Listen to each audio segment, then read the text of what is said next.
1987. A Grim Reaper bowls a bowling ball down an alley, hitting men, women and children like bowling pins, dead on impact. This was an ad that scared us about the HIV epidemic, and I had reason to believe that HIV/AIDS was a death sentence. This ad terrified a nation, and yet it goes as one of the most effective public service announcements in Australian television history. In fact, I know there are people in this room that remember this ad today. It scared us that 50,000 of us had this virus, and if we didn't do anything about it, there'd be more of us killed than those in World War II. 1993. A movie called Philadelphia hits our screens. It stars Tom Hanks, who plays a gay lawyer who has been wrongfully dismissed from his suspected health condition. When he finds out that he's been diagnosed with HIV, leading to AIDS, he finds that he's fighting against a world that ostracizes him.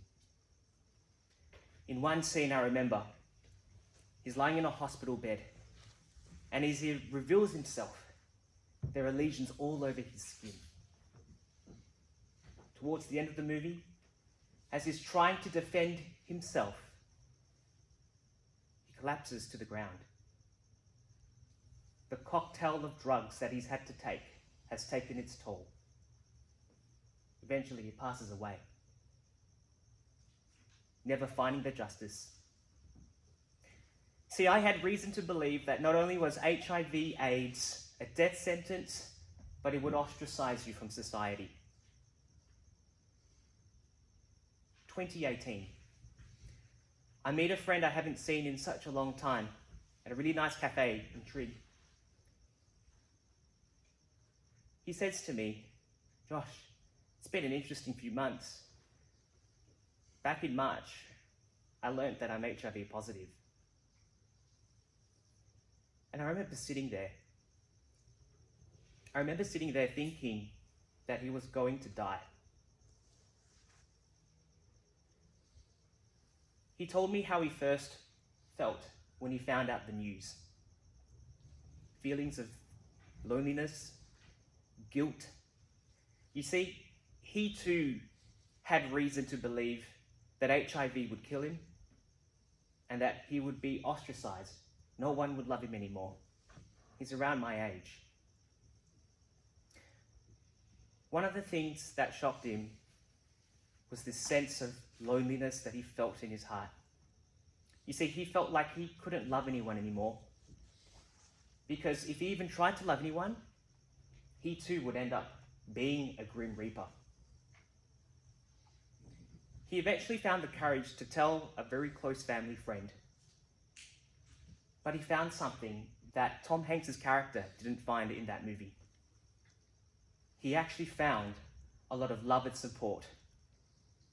He was surrounded by words like, "We love you no matter what. You're going to get through this." Now, you may have never been diagnosed with HIV or AIDS, but if you've ever been diagnosed with bad news that's irreversible, when you're surrounded with love and support, you feel like you can get through anything. And that's exactly how he felt. He felt like he could get through it. I remember asking him, "So, how long do you have?" And I never forgot his response. He said, "You know what, Josh? I'm going to be okay." And I thought, "You're going to be okay? What do you mean? You have AIDS, you have HIV. I mean, there's no cure for this." And for the next 45 minutes, he actually told me what HIV looks like in Australia today. You see, what used to be a dreadful cocktail of drugs has now been reduced to a single painless pill. He takes it once a day, and it's so successful that medical professionals have a campaign for it. It's called U equals U. Stands for undetectable equals untransmittable. In other words, as long as he takes this pill once a day, it brings his viral load to near zero. Undetectable. And the best thing of all, if he chooses to have a baby with his wife, he can't spread it. And I thought to myself, this has to be the greatest miracle in medical history so far, and yet nobody talks about it. Why don't I know this? And I realized one thing. The fear and the fear-based information I had received had actually stopped me from knowing about this development. You see, the medical community, especially here in Australia, they don't listen to fear. They don't listen to the Grim Reaper and make him a point of reference.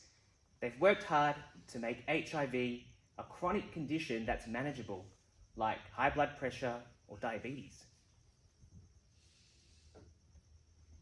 2021. We're in a different pandemic now, but one thing still remains. It's fear and fear-based information.